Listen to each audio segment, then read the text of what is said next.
एक निकम्मे नेता ने कहा, न हमारी सीमा में कोई घुसा हुआ है, न कोई आया। ये भी अमर हो गया नारा। जब गलवान में चीनी सेना हमारी पोस्ट पर कब्जा करने आई, तब यह सफेद झूठ इस देश के सामने परोसा गया और यह अमर हो गया। लेकिन ये चीनी घुसपैठ सिर्फ बॉर्डर तक हो, वहीं तक सीमित रहे, ऐसा नहीं है। अब वो गुजरात तक पहुंच गई है। वो ऐसा राज्य जिसमें जहां से प्रधानमंत्री खुद आते हैं, जहां से गृह मंत्री खुद आते हैं, उस राज्य में चीन की घुसपैठ कैसे हुई है आप स्क्रीन पर देख पा रहे हैं। न केवल घुसपैठ हुई, ये व्यक्ति पाकिस्तान से सटे हुए 2 जिले बनासकांठा और पाटन, वहां बैठकर 9 दिन में 1400 करोड़ रुपए की चपत लगाकर गायब हो गया। देखिए, लोगों की शिकायतें, 2022 की शिकायतें आपको स्क्रीन पर दिख रही हैं, जो इसके विक्टिम्स थे, जो शिकार थे इस स्कैम के। भोले भाले लोग, गुजरात के 1200 लोग इसके शिकार बने। और ये व्यक्ति, आप सोचिए कितना संवेदनशील इलाका है।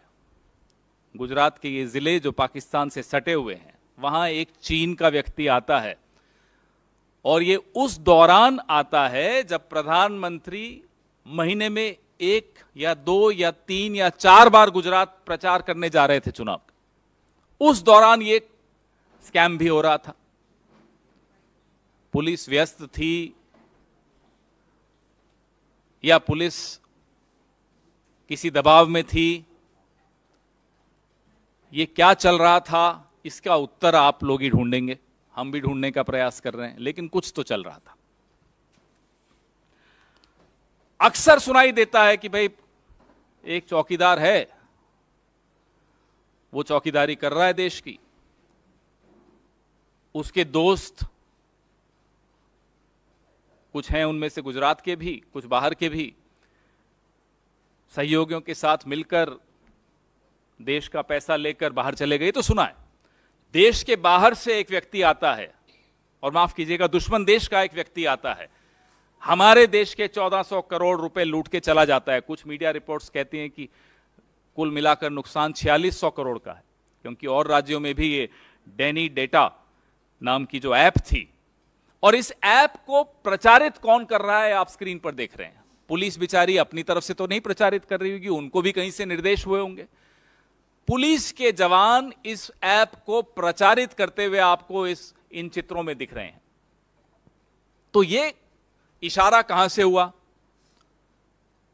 पुलिस एक ऐप को, जो कि एक चीनी व्यक्ति द्वारा बनाई गई ऐप है, why is the police advertising an app made by a shady, dubious Chinese national?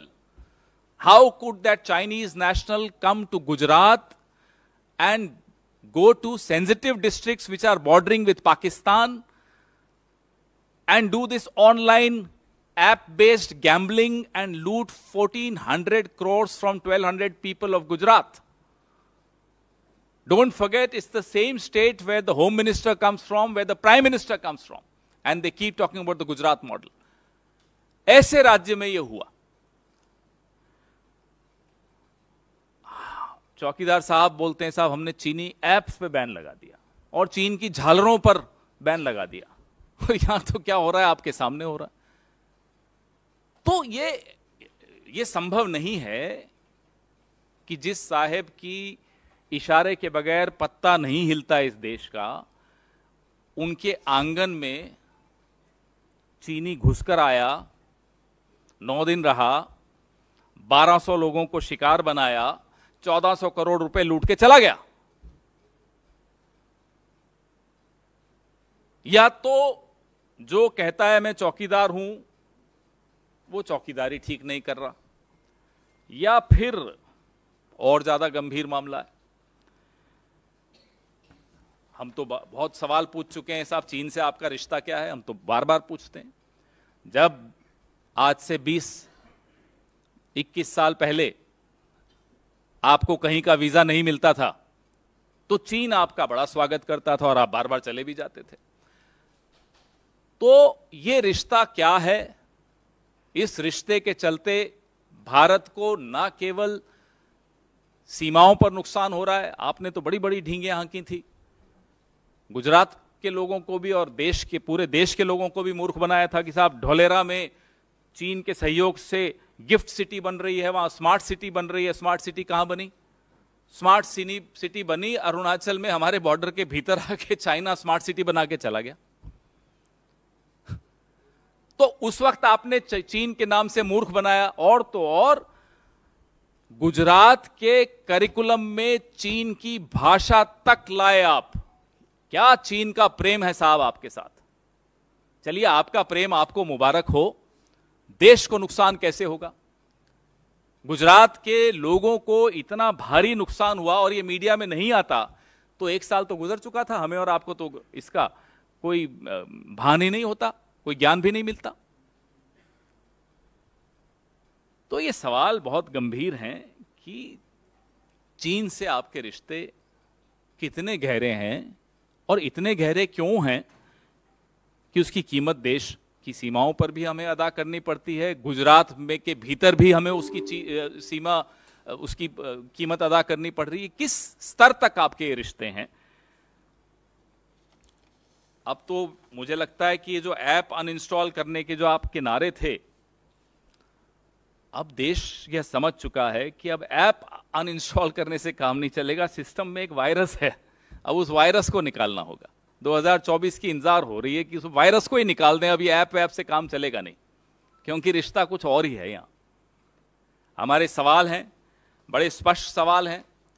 आप प्रधानमंत्री जी, आपके राज्य में ये हुआ, गृह मंत्री जी आपके राज्य में ये हुआ, आपने सर्टिफिकेट देते रहे, क्लीन चिट देते रहे, ये कैसे संभव हुआ? जिम्मेदारी किसकी बनेगी? कैसे एक ऐप उसने यहां आकर बनाई, पुलिस के जवान उसको प्रमोट कर रहे हैं, उसका एडवर्टाइजमेंट कर रहे हैं, उसका विज्ञापन दे रहे हैं। कहां है ईओडब्ल्यू, कहां है ईडी, कहां है सीबीआई, कहां है एनआईए, कहां है डीआरआई?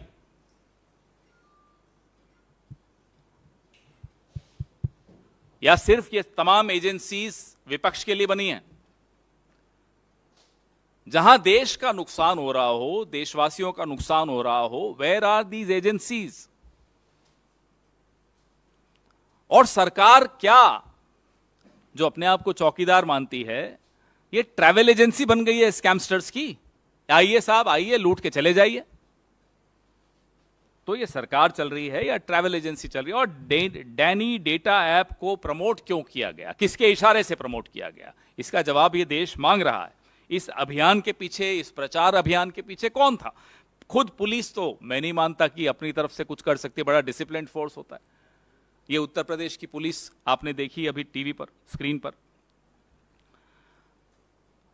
इस ऐप के पीछे कुछ शेल कंपनीज बनी, वो पैसा यूरोप गया, वो पैसा दुबई गया, यूक्रेन गया, जहां जहां गया, उस पूरा एक व्हाइट पेपर इस विषय में देश के सामने जारी करना चाहिए।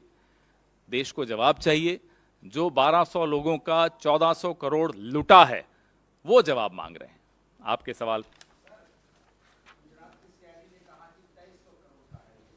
अलग अलग रिपोर्ट्स हैं, कुछ जगह 2300 करोड़, कुछ जगह 4600 करोड़। तो मुझे लगता है एक श्वेत पत्र जब आएगा तो ये तमाम जानकारियां सबके सामने आएंगी, जिसमें गुजरात भी हो, उत्तर प्रदेश की पुलिस भी हो, सब जगह से इन्वेस्टिगेशन करके उसके बाद इन सवालों का उत्तर, इन सवालों का जवाब देश को मिलना चाहिए। पहले इस पे, Are you saying that the Prime Minister was directly involved in this scam? So I am just asking, how come a Prime Minister who spread a rumor about himself that he is in total control of whatever happens in this country, inside and on the borders, how is it possible that within his state where he comes from, a scam of this nature took place and the man has not been apprehended, he is vanished? How is it possible? Either the prime minister's, the perception about the prime minister is wrong, or something is missing somewhere. We don't know. Sir, आपने आज ये बात उठाई है और आप ये कह रहे हैं ये सीमावर्ती डिस्ट्रिक्ट्स हैं, वहाँ पर ऐसा हुआ, तो एक तरीके से सिक्योरिटी का भी एक बड़ा पॉइंट ऑफ व्यू उसमें उठता है, क्योंकि इससे पहले आप लोगों ने प्रेस कॉन्फ्रेंस करी थी, एक बात उठाई थी, जम्मू कश्मीर में एक व्यक्ति पीएमओ का जो है लेटर लेकर और सारी चीज़ों से चल रहा था आगे, उसकी भी अब तक बात नहीं हो पाई। तो ये कितना सीरियस आप मानते हैं और किस तरीके की इन्वेस्टिगेशन इसमें होनी चाहिए? साहब, जो प्रचार होता है ना प्रधानमंत्री के विषय में, वो प्रचार अब तार तार हो गया, क्योंकि उसकी हकीकत अब सबके सामने आ गई। प्रधानमंत्री का नाम का दुरुपयोग करते हुए एक नहीं, दो नहीं, चार चार, पांच पांच उदाहरण आपके सामने हमने रखे हैं। प्रधानमंत्री जहां से आते हैं उस इलाके से, वारनगर से, एक क्रिकेट का एक स्कैम मैंने खुद प्रेस वार्ता की, जहां एक 400 करोड़ रुपए का स्कैम हो गया। और लगातार हम आपको नीरव मोदी, माल्या, ललित मोदी, तमाम आपके सामने हमने, चौकसी, सब उदाहरण आपके सामने रखे हैं। और अब तो ये हद हो गई कि गुजरात में घुसकर आता है चीन का एक नागरिक, पाटन और बनासकांठा में बैठकर, सीमावर्ती जिलों में बैठकर इतना बड़ा स्कैम करके चला जाता है। न वो गिरफ्तार होता है, न सरकार इस पर कोई उत्तर देती है। ये तो मीडिया का धन्यवाद है कि कुछ आया सामने तो सबकी जानकारी में ये बात आई। तो प्रधानमंत्री के बारे में जो आप एक छवि बनाई गई है, वो छवि बिल्कुल झूठी छवि है। हकीकत यही है इस सरकार की और इस प्रधानमंत्री की, कि या तो इन्हें ज्ञान नहीं है क्या हो रहा है इनकी अपनी सरकार में, इनकी अपनी नाक के नीचे, और या ज्ञान है फिर भी हो रहा है। दोनों ही केसेस में सवाल बहुत गंभीर उठते हैं। या तो आप नाकाबिल हो, या आप जानते हुए भी आंखें और कान और मुंह बंद रखे हो। देश तो कीमत अदा कर रहा है।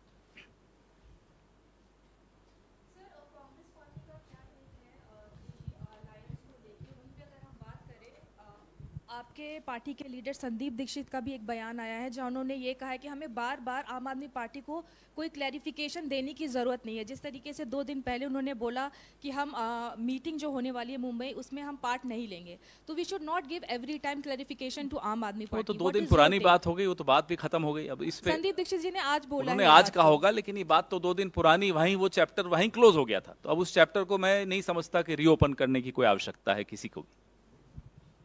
सर, कांग्रेस रिपीटेडली चाइना का मुद्दा उठा रही है, राहुल गांधी भी उठाते हैं, अभी लेह लद्दाख के टूर पे भी है।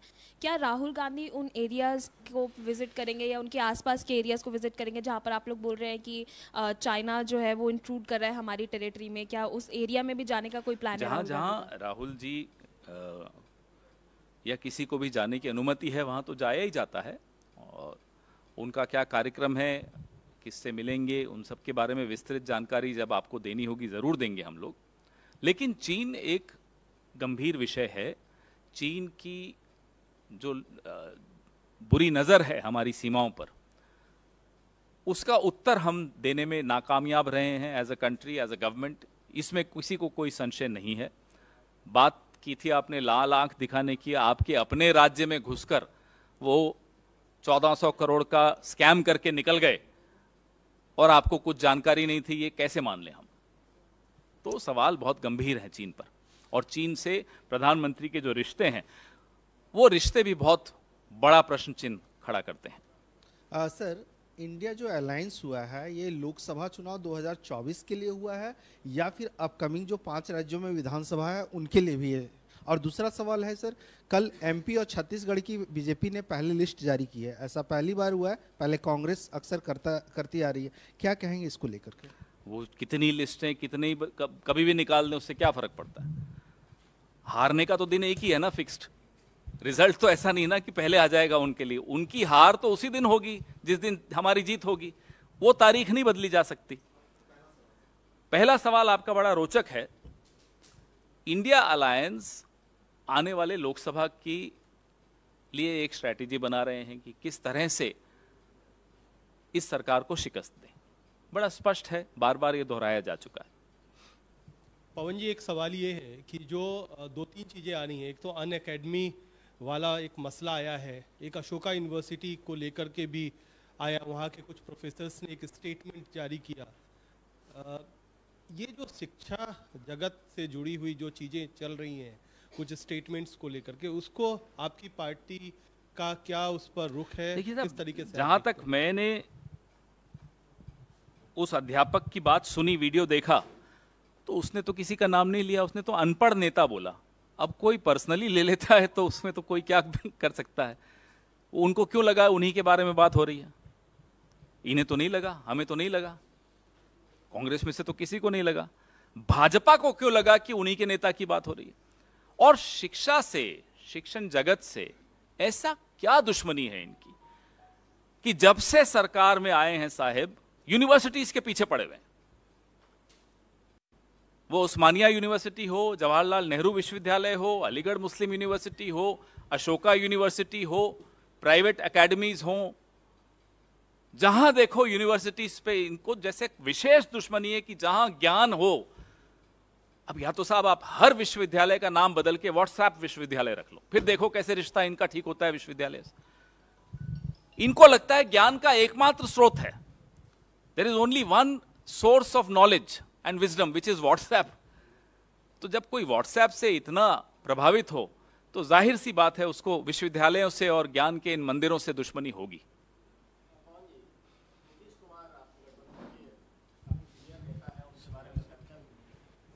चर्चा भी है कि उनको कन्वेनर बनाया जा सकता है, लेकिन नीतीश कुमार दिल्ली आते हैं, अटल जी की समाधि पर जाते हैं, ना आपसे मिलते हैं ना केजरीवाल से मिलते हैं। सब ठीक ठाक है गठबंधन में?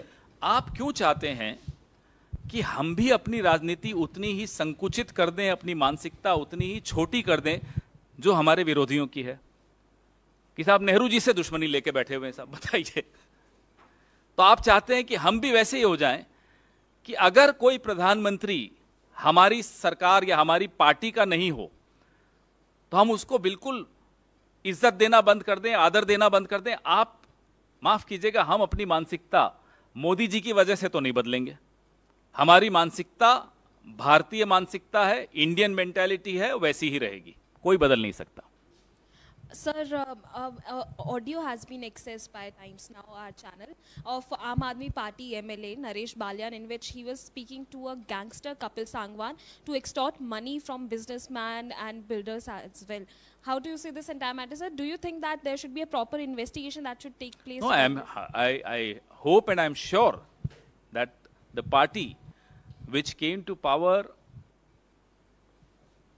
on the slogan of clean politics will take immediate and urgent corrective steps. The entire country, the entire city of Delhi is waiting for those corrective steps.